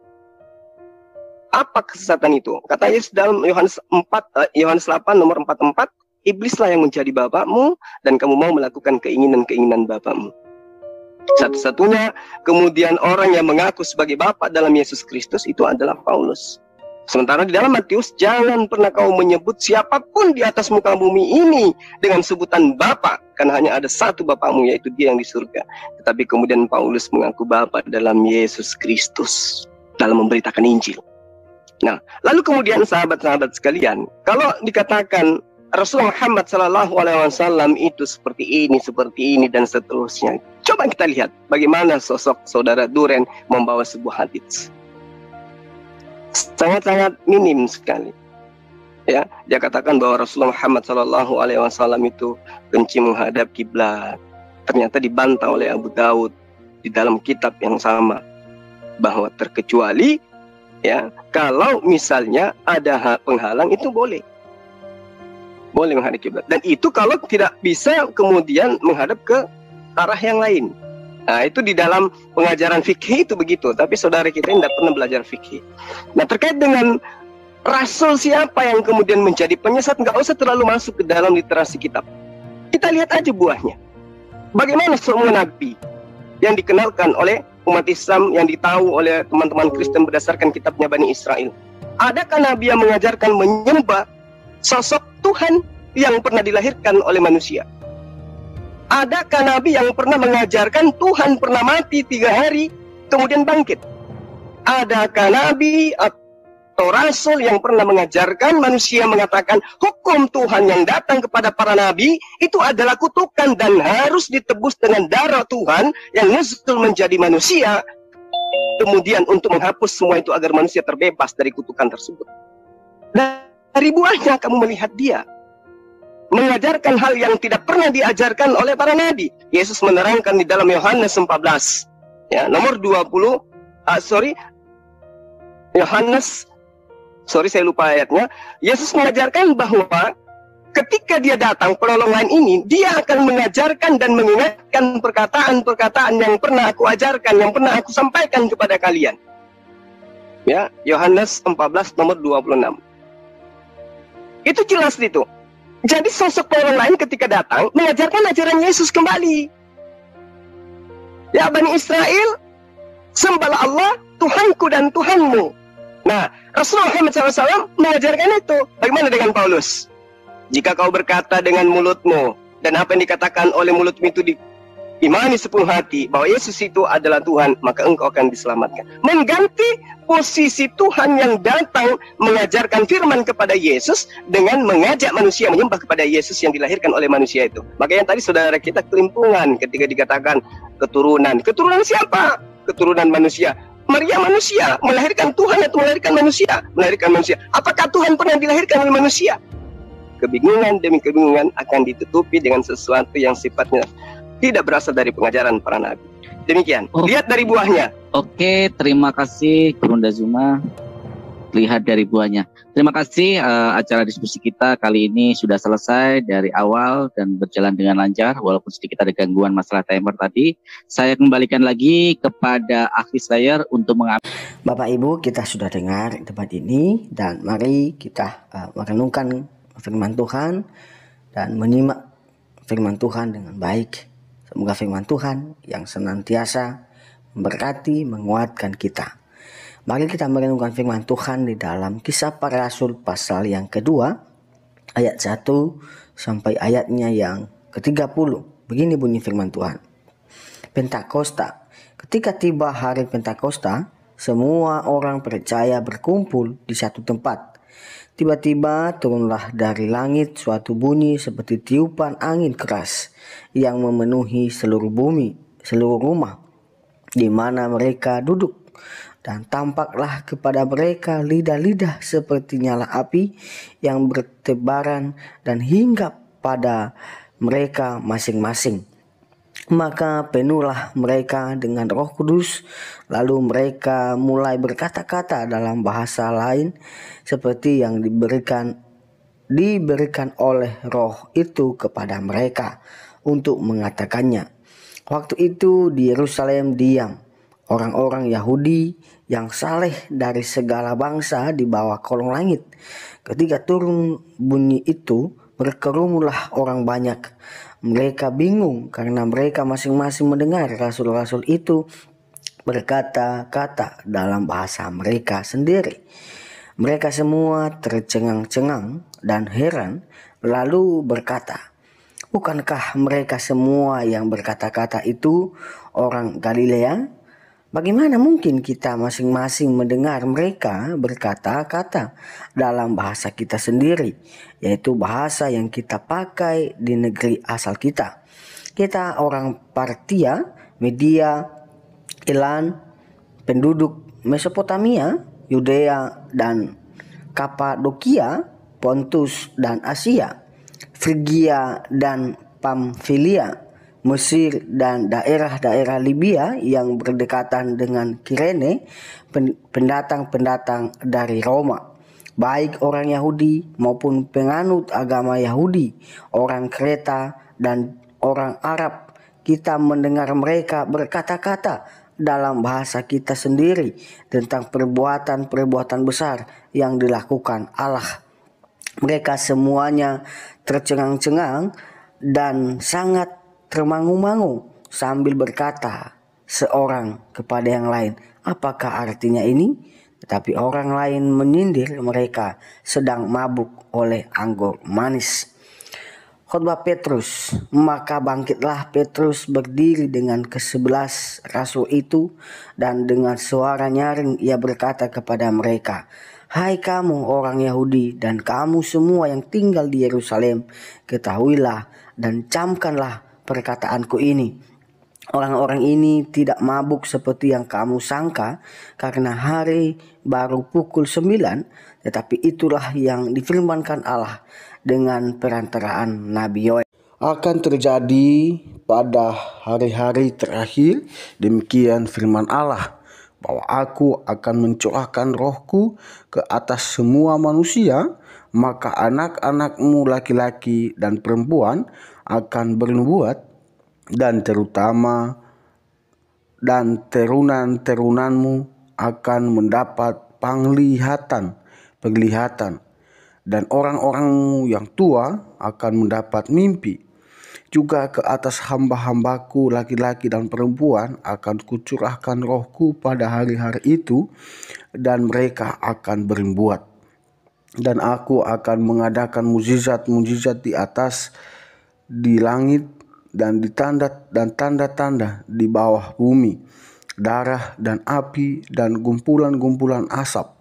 Matahari akan berubah menjadi gelap gulita dan bulan menjadi darah, sebelum datangnya hari Tuhan, hari yang besar dan mulia itu. Dan barang siapa yang berseru kepada nama Tuhan akan diselamatkan. Hai orang-orang Israel, dengarlah perkataan ini yang aku maksudkan, ialah Yesus dari Nazaret, seorang yang telah ditentukan Allah dan yang dinyatakan kepada kamu dengan kekuatan-kekuatan dan mujizat-mujizat dan tanda-tanda yang dilakukan oleh Allah dengan perantaraan Dia di tengah-tengah kamu. Seperti yang kamu tahu, Dia yang diserahkan Allah menurut maksud dan rencananya telah kamu salibkan dan kamu bunuh oleh tangan bangsa-bangsa durhaka. Tetapi Allah membangkitkan Dia dengan melepaskan Dia dari sengsara maut, karena tidak mungkin Ia tetap berada dalam kuasa maut itu. Sebab Daud berkata tentang Dia, aku senantiasa memandang kepada Tuhan, karena Ia berdiri di sebelah kananku. Aku tidak goyah. Sebab itu hatiku bersuka cita dan jiwaku bersorak-sorai, bahkan tubuhku akan diam dengan tentram. Sebab Engkau tidak menyerahkan aku kepada dunia orang mati, dan tidak membiarkan orang kudus-Mu melihat kebinasaan. Engkau memberitahukan kepadaku jalan kehidupan. Engkau akan melimpahi aku dengan sukacita di hadapan-Mu. Saudara-saudara, aku boleh berkata-kata dengan terus terang kepadamu tentang Daud, bapa bangsa kita. Ia telah mati dan dikuburkan, dan kuburannya masih ada pada kita sampai hari ini. Tetapi ia adalah seorang nabi, dan ia tahu bahwa Allah telah berjanji kepadanya dengan mengangkat sumpah bahwa ia akan mendudukan seorang dari keturunan Daud sendiri di atas tahtanya. Ayat 1, karena itu ia telah melihat ke depan dan telah berbicara tentang kebangkitan Mesias, ketika ia mengatakan bahwa Dia tidak ditinggalkan di dalam dunia orang mati, dan bahkan dagingnya tidak mengalami kebinasaan. 32, Yesus inilah yang dibangkitkan Allah, dan tentang hal itu kami semua adalah saksi. Bapak Ibu Saudara, kita sudah dengar bagaimana Kristus yang dikatakan di dalam Alkitab, di dalam Kisah Para Rasul yang sudah kita baca, bahwa Yesus benar-benar mati dan bangkit, dan Dia hidup dan diangkat ke surga, dan Dia naik ke surga.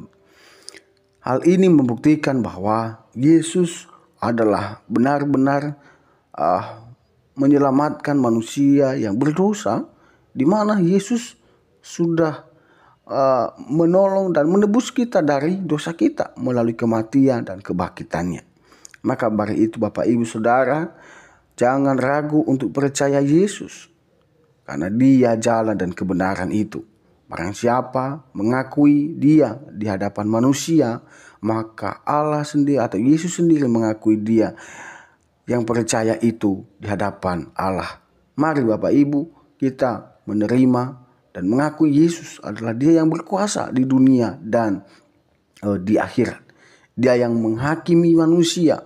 Maka dari itu kita senantiasa menjadi berkat untuk orang-orang di sekeliling kita. Meskipun banyak tantangan, meskipun banyak penderitaan, tetapi Yesus tetap Yesus. Dia adalah Tuhan dan Juru Selamat kita, yang menolong, yang memberkati, dan yang menuntun kehidupan kita. Ya, bagi Bapak Ibu, biarlah video ini dan juga renungan ini memberkati, menguatkan iman kita. Tuhan Yesus memberkati, dan jangan lupa terus mendukung perkembangan channel ini dengan cara subscribe, komen, dan share. Tuhan Yesus memberkati kita semua.